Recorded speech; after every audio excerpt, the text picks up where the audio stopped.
ওই আল্লাহর ওলি বলবে বালবি আমালি, আল্লাহ আমি আমার আমল দিয়ে যেতে চাই, আপনার দয়া দিয়ে জান্নাতে যাওয়া লাগবে কেন? আমি নামাজ তো কম পড়ি নাই, জিকির তো কম করি নাই, তাহাজ্জুদ তো কম পড়ি নাই। আল্লাহ বলবেন তাই? এত তাহাজ্জুদ পড়েছিস, আমি যে চোখ দিয়েছি এই চোখের নেয়ামতের শুকরিয়াই তো তোর আদায় হয় না। এই দুটি চোখ দিয়েছ বলে দেখি যে কত অপরূপ নয়নাভিরা, খেতে খামারের চূড়ায় জ্বালা বিধুর ধূপ, তোমার দেয়া চোখের শুকুর জানাবো তার ভাষা কই, যতই দেখি ততই যেন পলক ছাড়া চেরই, ঠিক কি না? আল্লাহ বললেন এই যে একটা চোখ দিয়েছি, চোখের নেয়ামতের শুকরিয়াই তো আদায় হয় না। তুই আমার সাথে হিসাব করলি, ওকে ওকে, লেটস মেক এ ক্যালকুলেশন, চল একটা হিসাব করি। তোর 100 বছরের ইবাদত এক পাল্লা রেখে দিলাম, আর আমি দয়া করে মায়া করে পৃথিবীর নাচ নেয়ামতের সৌন্দর্য দেখার জন্য যে তোকে চোখ দিয়েছি, দুটা চোখ নয় একটা চোখ আরেক পাল্লা রেখে দিলাম। ওজন দেওয়ার পর দেখা যাবে মুহূর্তের মধ্যে চোখের পাল্লাটা ভারী হয়ে গেছে।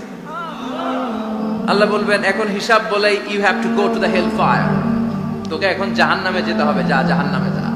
এবার আল্লাহর ওলি বলবে আল্লাহ মাফ চাই, দোয়া চাই, জাহান্নামে যেতে পারবো না, আল্লাহ তুমি আমারে মাফ করে দাও। আল্লাহ বলবেন now you are on the right track, এখন তুমি লাইনে আসছো মিয়া, এতক্ষণ বেলাইনে কথা বলতেছিলে। আমার দয়া, আমার রহমত, আমার ভালোবাসা ছাড়া কোশ্চিন কালেও কেউ জান্নাতে ঢুকতে পারবে। আল্লাহ তখন তারে বলবেন উদখুলুল জান্নাতা বিরহমাতি, go to the paradise with my mercy, আমার দয়ায় এখন তুমি জান্নাতে ঢুকে যাও। চিল্লায় পড়েন সুবহানাল্লাহ। এজন্য মানুষ মাত্রই ভুল হবে, অন্যায় হবে। ভুল করা, পাপ করা, অন্যায় করা এটা দোষের কিছু না, কিন্তু পাপের উপর স্থায়ী থাকা হলো দোষের, ঠিক কিনা? শয়তান ভুল করেছে, অন্যায় করেছে, সাথে সাথে যদি শয়তান তওবা করতো ইবলিস রেও মাফ করে দিত কে? কিন্তু সে মাফ চায় নাই। শয়তান আর ইনসান এই দুইয়ের মধ্যে মৌলিক পার্থক্য হচ্ছে এটা, শয়তান পাপ করে পাপের উপর স্থির থাকে, আর আমরা পাপ করে মাফ চাই কার কাছে? আমাদের জন্য মাফ চাওয়ার দরজা খোলা আছে না নাই? সকালে গুনাহ করছি, দুপুরে মাফ করে দিবে কে? দুপুরে পাপ করছি, রাতে মাফ চাইলে ক্ষমা করে দিবে কে? 24/7 সব সময় এই মাফ চাওয়ার দরজাটা খোলা আছে না নাই? শুধুমাত্র কেবলমাত্র দুইটা সময় আল্লাহ তাআলা তওবা কবুল করেন। এক হচ্ছে বাদাল গারগারা, বাদাল গারগারা, মালাকুল মাউত যখন এসে রূহ ধরে টান দেয় তখন গলায় গরগর গরগর শব্দ হয়। মালাকুল মাউতকে দেখে ফেললে আর তওবার কোনো সুযোগ নেই। সাইয়েদনা মুসা আলাইহিস সালাম তার চাচাতো ভাই কারণকে বলেছিল সম্পদের যাকাত দাও, এ সম্পদ আল্লাহ দিয়েছে। কারণ বলে আল্লাহ দেয় না, ইন্নামা উতীতুহু আলা ইলমিন ইনদি, আমি আমার ইন্টেলেক্ট, আমার সৃজনশীলতা, আমার বুদ্ধিমত্তা খাটিয়ে সম্পদ উপার্জন করেছি, আমি যাকাত দিব না। মুসা আলাইহিস সালাম বললেন তাহলে আযাবের অপেক্ষা করো। কারণ বলল পারলে আযাব নিয়ে আসো। রব্বুল আলামিন বললেন ফাখাসাফনা বিহি ওয়া বিদারিহিল আরদ, ও মুসা নিরাপদ দূরত্বে তুমি সরে যাও, আমি এখনি কারণকে তার সব সম্পদ সহ জামিনের মধ্যে দাবিয়ে দেব। কারণ তার সম্পদ সহ জামিনে দেবে যেতে লাগলো। আমি জায়গাটা নিজে দেখে এসেছি। মিশরের রাজধানী কায়রো থেকে 120 কিলো দূরে ফাইউম নামে একটা জেলা আছে, ওই জেলায় বাহাইরা কারুন, কারণের সব সম্পত্তি আল্লাহ জামিনে দাবিয়ে দিয়েছে। হাঁটু পর্যন্ত দেবে যায়, সে ভেবেছে আমি বেঁচে যাব, কোমর পর্যন্ত দেবে গিয়েছে বেঁচে যাব, গলা পর্যন্ত যখন দেবে গিয়েছে আর বাঁচার সুযোগ নাই। কারণ কয় মুসা সব সম্পত্তি তোরে আর তোর আল্লাহরে দিয়ে দিলাম, আমারে বাঁচা, আমারে বাঁচা, আমি তওবা করলাম। তখন কি তওবার সময় আছে? কথা কন, বাদাল গারগারা, মালাকুল মাউত যখন দেখে ফেলবেন তখন তওবার সুযোগ আছে। ফেরাউনেরও একই দশা। লোহিত সাগরের পানি খেতে খেতে ফেরাউনের পেটটা যখন এত বড় হয়ে যায়, ফেরাউন হাত তুলে বলে আনা মিনাল মুসলিমিন, আমি মুসলমান। আমি, এটা কোরআনের আয়াত কিন্তু, আনা মিনাল মুসলিমিন, বনি ইসরাইলরা যে আল্লাহর উপর ঈমান এনেছে, আমিও ফেরাউন সে আল্লাহর গোলাম। আল্লাহ বলে দ্য টাইম ইজ আপ, সময় শেষ, এখন তোমার ঈমান কবুল করা হবে। তার মানে বাদাল গারগারা তওবা কবুল হয় না। এই মৃত্যুর গড়গড়ানি আসার আগ পর্যন্ত চোখের পানি ছেড়ে যদি আল্লাহর কাছে ক্ষমা চান, জীবনের সব গুনাহ মাফ করে দিবে কে?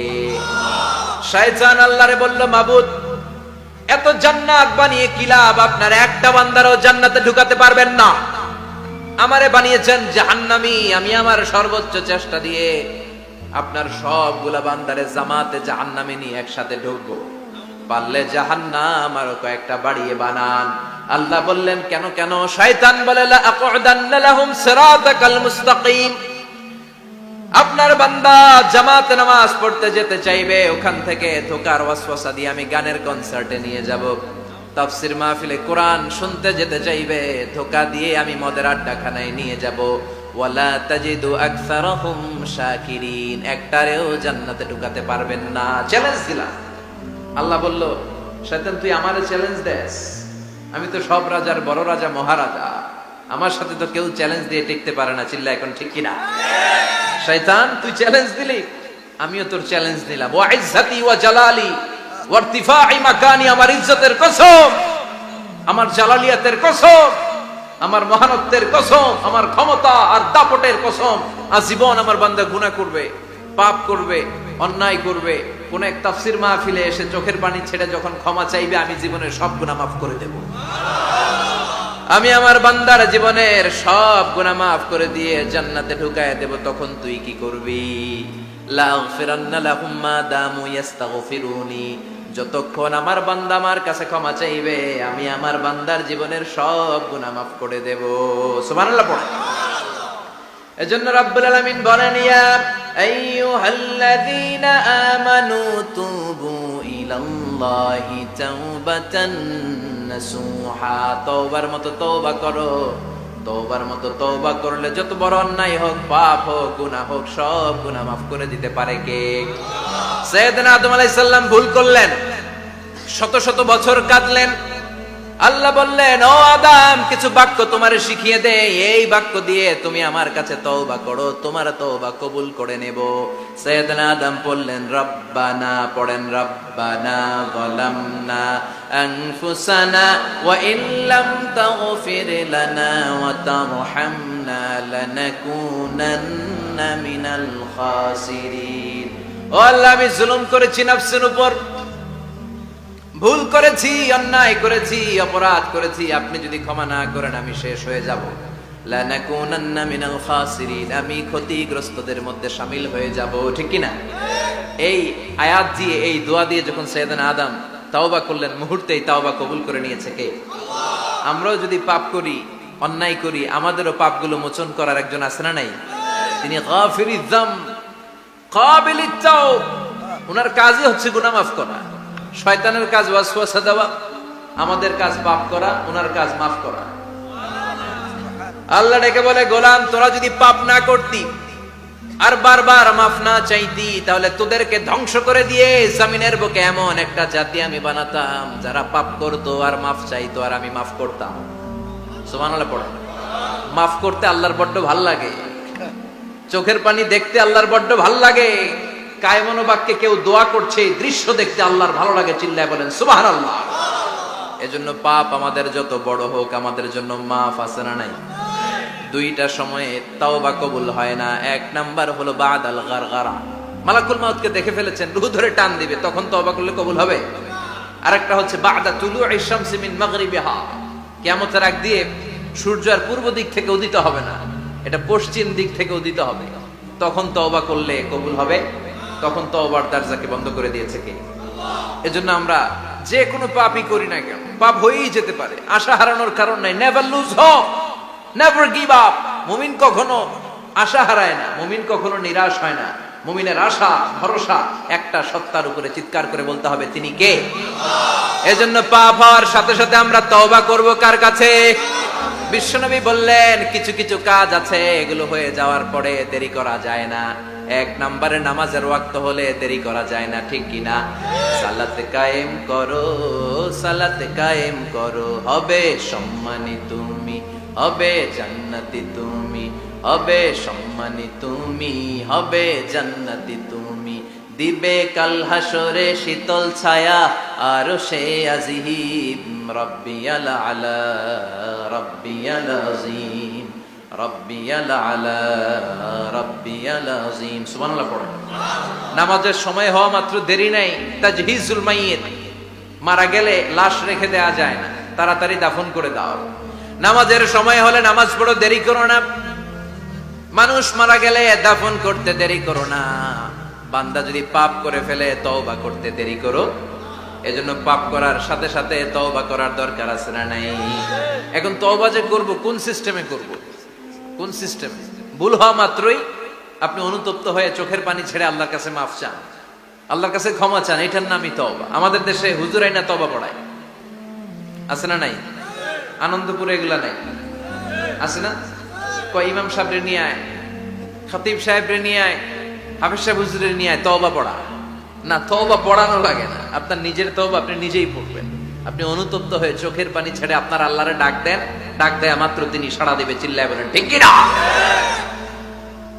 উলামায়ে কেরামরা তওবার 5টা শর্ত আরোপ করেছে। এই 5টা শর্তের আলোকে যদি তওবা করেন মুহূর্তের মধ্যেই তওবা কবুল করে নেবে কে?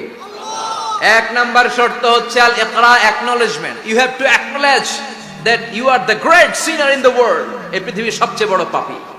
5টা শর্তের এক নাম্বার হচ্ছে আপনি স্বীকার জান, আল্লাহ আমার চেয়ে বড় পাপী আকাশের নিচে জমিনের উপরে দ্বিতীয়টা নাই। এমন কোন পাপ নাই যে আমি করি নাই। আমার চেয়ে নাদান, আমার চেয়ে পিশাচ, আমার চেয়ে বড় পাপী দ্বিতীয়টা কেউ। অ্যাকনলেজ ইউর সিন, আপনি আপনার পাপগুলো স্বীকার করেন। Number 1. Number 2, an-nadam, repentance. You have to be repentant for what you have committed from sins. যে পাপ করেছেন এই পাপের জন্য আপনি লজ্জিত হন।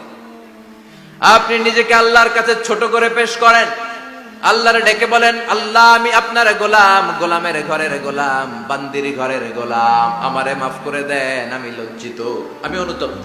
তাহলে 1 নম্বর শর্ত আপনি ঘোষণা দেন যে আপনি পাপ করেছেন। 2 নম্বর শর্ত আপনাকে অনুতপ্ত হতে হবে যে আল্লাহ আমি পাপ করে ফেলেছি। 3 number, you have to stop what you have committed. যে পাপ আপনি শুরু করেছেন এটা বন্ধ করে দেন। আপনি সুদের জন্য সুদ খাইছেন, আল্লাহর কাছে তওবা করলেন, আবার সুদ খাওয়া চালিয়েও যাচ্ছেন, এই তওবা কবুল হবে? সুদ খাওয়া আগে বন্ধ করেন। আপনি ঘুষ খেয়েছেন, এই ঘুষ খাওয়ার কারণে আপনি আল্লাহর কাছে তওবা করলেন কিন্তু ঘুষ খেয়েই যাচ্ছেন, এই তওবা কবুল হবে? 3 নাম্বার হচ্ছে you have to stop what you have committed, আপনি যেই পাপ করেছেন এটাকে বন্ধ করেন। 4 নাম্বার শর্ত, you have to hate what you have committed, আপনি যেই পাপটা করেছেন এটাকে মন থেকে ঘৃণা করেন, ওইটারে মন থেকে ঘৃণা করতে হবে। 5 নাম্বার শর্ত হচ্ছে you have to determine that you never repeat this sin again, আল্লাহর কাছে ওয়াদা দেন, কমিটমেন্ট দেন যে আল্লাহ পারতপক্ষে আমার জীবনে আর এই কাজটা করব। এই 5টা শর্তের আলোকে তওবা করলে কবুল করবে কে? 1 নম্বরে স্বীকার জান আল্লাহ আমি পাপী, 2 নম্বরে অনুতপ্ত হন, 3 নম্বরে পাপ কাজটা বন্ধ করে দেন, 4 নম্বরে ওই পাপ কাজটাকে মন থেকে ঘৃণা করেন, 5 নম্বরে আল্লাহর কাছে ওয়াদা দেন আর জীবনেও এই পাপ করব না। এই 5টা শর্তের আলোকে যদি তওবা করেন আপনার তওবা কবুল করে নিবে কে? এজন্য যত পাপ যত অন্যায় আমরা করি না কেন আমাদের এই পাপগুলো অন্যায়গুলো ক্ষমা করার একজন আছে না নাই? তিনি কে? এজন্য সব সময় তওবা করতে রাজি আছেন তো? প্রতিদিন শত শতবার তওবা করতে রাজি আছেন? প্রতিদিন শত শতবার ইস্তেগফার পড়তে রাজি আছেন? বিশ্বনবী প্রতিদিন 70 বারেরও বেশি ইস্তেগফার করতেন। শুধু টয়লেটে যে মুহূর্তে থাকতেন ওই মুহূর্তে পড়তেন না, টয়লেটে ঢুকার মুহূর্তে বিশ্বনবী ইস্তেগফার পড়তে পারতেন না, তাই টয়লেট থেকে বেরোয়েই তিনি ইস্তেগফার পড়তেন। তিনি পড়তেন গফরানাক। কি পড়তেন? গফরানাক মানে হলো আস্তাগফিরুল্লাহ। গফরানাক মানে কি? গফরানাক মানে আল্লাহ আমি আপনার ক্ষমা চাই, মানে আস্তাগফিরুল্লাহ। আবার বিশ্বনবী বলতেন মান লাযামাল ইস্তিগফার জাআলাল্লাহু লাহু মিন কুল্লি দিকিন মাখরাজা। যে ব্যক্তি সব সময় ইস্তেগফারের সাথে লেগে থাকে তাকে সব সময় বিপদ থেকে মুক্তি দিবে কে? আমাদের জীবনে বিপদ আছে না নাই? কত ধরনের বিপদ। যে কোনো সময় অসুস্থ হয়ে যেতে পারি, যে কোনো সময় দুর্ঘটনার কবলে পড়তে পারি, যে কোনো সময় গুম হয়ে যেতে পারি। কথা কন, এদেশে গুম টুম নাই মনে হয়, ক্রস ফায়ার নাই, কে কোন সময় গুম কে কোন সময় নাই কোনো ঠিক নাই। আল্লাহ বিশ্বনবী বললেন মান লাজিমাল ইস্তিগফার জাআলাল্লাহু লাহু মিন কুল্লি দিকিন মাখরাজা। সব সময় যে ইস্তিগফারের সাথে আঠার মতো লেগে থাকবে আল্লাহ তাআলা তাকে বিপদ থেকে সব সময় মুক্তি দান করবেন। সুবহানাল্লাহ পড়ুন। আমি পাপী না, আমার বাবা পাপী, আমার দাদা পাপী, আমার 14 গোষ্ঠী পাপী। চিল্লায় বলেন ঠিক কি না? এজন্য রব্বুল আলামিন বলেন ইয়া আইয়ুহাল্লাযীনা আমানু তুবু ইলাল্লাহি তাওবাতান নাসুহা। ও গোলাম, তওবা করো, তওবার মতো তওবা করলে তোমাদের জিন্দেগীর সব গুনাহ মাফ করে দিবে কে? কুল ইয়া ইবাদিয়াল্লাযীনা আসরাফু আলা আনফুসিহিম লা তাকনাতু মির রাহমাতিল্লাহ ইন্নাল্লাহা ইয়াগফিরুয যুনুবা জামিআ ইন্নাহু হুয়াল গফুরুর রহিম। সুবহানাল্লাহ পড়েন। আল্লাহ ডেকে বললেন, গোলাম, যারা জুলুম করেছো, নফসের উপর জুলুম করেছো, অন্যায় করেছো, পাপ করেছো, আমার রহমত থেকে নিরাশ হয়ো না। ক্ষমার মতো ক্ষমা চাইলে আমি তোমার জিন্দেগীর সব গুনাহ ক্ষমা করে দিতে পারি। চিল্লায় বলেন ঠিক কিনা? এজন্য মুমিন কখনো নিরাশ হয় না। আবার আল্লাহ বললেন, লা তাইআসু মির রাউহিল্লাহ, আমার রহমত, আমার দয়া, আমার ভালোবাসা থেকে নিরাশ হয়ো না। ইন্নাহু লা ইয়াইআসু মির রাউহিল্লাহি ইল্লাল কওমুল কাফিরুন। কাফির ছাড়া, গাদ্দার ছাড়া, মুনাফিক ছাড়া আমার রহমত, আমার দয়া, আমার ভালোবাসা থেকে কোনো মুমিন নিরাশ হতে পারে না। Never lose hope, never give up, never give up. কখনো আশা ছাড়া যাবে না। নেভার লুজ হোপ, কখনো নিরাশ হওয়া যাবে না। মুমিন কখনো নিরাশ হতে পারে। আপনি কত পাপ করেছেন, আপনি কত অন্যায় করেছেন, আপনি কত ভুল করেছেন, আপনি নিজের উপরে কত জুলুম করেছেন।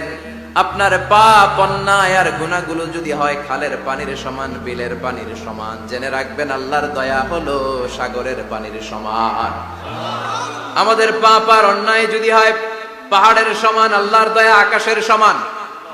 আমাদের পাপ আর অন্যায় যদি হয় আকাশের সমান, আল্লাহর দয়ার ভালোবাসা হলো তার আরশের সমান। ঠিক কিনা? কত পাপ আপনি করেছেন, চোখের পানি ছেড়ে জায়নামাজটা বিছিয়ে আল্লাহর কাছে ক্ষমা চান। চাওয়ার মতো চাইলে সব গুনাহ মাফ করে দিতে পারে কে? এজন্য রাব্বুল আলামিন বলেন, গোলাম তওবা কর। তওবাকারীদেরকে পছন্দ করে কে? বিশ্বনবীর আগের গুনাহ মাফ, পরের গুনাহ মাফ। বিশ্বনবীর জীবনে কোনো গুনাহ নাই, তারপরও বিশ্বনবী বলেন, ওয়াল্লাহি লা আস্তাগফিরুল্লাহ ওয়া আতুবু ইলাইহি ফিল ইয়াউমি আকসার মিন ৭০ মাররা। আমি প্রতিদিন আল্লাহর কাছে ৭০ বারেরও বেশি তওবা করি। পাপ নাই, কোনো গুনাহ নাই, মাসুম নবী, তারপরেও বিশ্বনবী প্রতিদিন তওবার ইস্তিগফার করতেন কয়বার? ৭০ বার। আপনি বলেন কয়বার? আমি বলি কয়বার? পাপহীন নবী, মাসুম নবী যদি ৭০ বারেরও বেশি তওবা করে, আমাদের করা দরকার কয়বার? কথা বলে। এজন্য সৈয়দনা আদম আলাইহিস সালাম ভুল করেছে, আমরাও ভুল করি। সৈয়দনা আদম আলাইহিস সালামকে আল্লাহ ক্ষমা করে দিয়েছেন, আমাদেরকেও ক্ষমা করে দিবে কে? আল্লাহর দয়া, আল্লাহর ভালোবাসা, আল্লাহর করুণা যে কত বিশাল আমাদের কোনো ধারণাই নাই। আল্লাহ ভালোবাসাকে তৈরি করে ১০০ টুকরা করলেন। এক টুকরা ভালোবাসা পৃথিবীর সবার মাঝে ঢেলে দিলেন, আর ৯৯ টুকরা ভালোবাসা আল্লাহ তাআলা নিজের মধ্যে রেখে দিলেন। মুরগির বাচ্চা নিয়ে যখন মা মুরগিটা হাঁটে, ছোট বাচ্চাটা ধরা যায় না, ধরতে গেলেই লাফিয়ে কামড়াতে আসে। ঠিক কিনা? বাছুরের গায়ে হাত দেয়া যায় না, গাভী রেগে যায়। ছেলের জন্য ছেলেকে বাঁচাতে যে বাবা অ্যাক্সিডেন্ট করে মরে যায়, কলিজার টুকরা মেয়েটারে বাঁচানোর জন্য মা মরে যায়, আছে না নাই? আমি নিজে পেপার কাটিং এ পড়েছি, বন্যার পানিতে পানি খেতে খেতে মা শেষ। দুধের বাচ্চাটা মেয়েটারে বালতির মধ্যে ধরে মা মাথার উপরে তুলে ধরেছে, বন্যার পানি খেতে খেতে মা শেষ, বাচ্চা মরে নাই। তার মানে কলিজার টুকরা মেয়ের জন্য মা জীবন বিলিয়ে দিয়েছে। এক টুকরা ভালোবাসার ছিটে ফোঁটা তোমরা পেয়েছো। সাইয়েদনা আদম থেকে শুরু করে up to the day of judgment, কিয়ামত পর্যন্ত সবাই মিলে আমরা ভাগে যদি কয় টুকরা? কথা বলেন। আর আল্লাহ নিজের কাছে রেখে দিয়েছেন কয় টুকরা?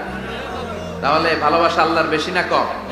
আল্লাহ তুমি দয়ার সাগর, রহমানুর রহিম, তোমার দয়ায় পূর্ণ আমার সারা নিশিদিন, তোমার দয়ায় পূর্ণ আমার সারা নিশিদিন। সুবহানাল্লাহ পড়ো। আল্লাহর যে এই অপার দয়া, ভালোবাসা, এটার উপর আস্থা আছে তো? নাকি নিজের ঈমান আর আমলের উপর আস্থা রাখবেন? আমাদের আমল, আমাদের ইবাদত, আমাদের সালাত, যাকাত, এগুলো আমাদেরকে জান্নাতে নিতে পারবে? আমাদেরকে জান্নাতে নিতে পারে শুধুমাত্র কেবলমাত্র আল্লাহর দয়া আর ভালোবাসা। আমরা যে লোক দেখানো নামাজ পড়ি ইবাদত করি আল্লাহর কসম এটা মিজানের পাল্লা রেখে দিলে এটার কোনো ওজনই হবে না। আমাদের আশার জায়গা ভরসার জায়গা একটা, সেটা হলো আল্লাহর দয়া। চিল্লায় বলেন ঠিক কি না?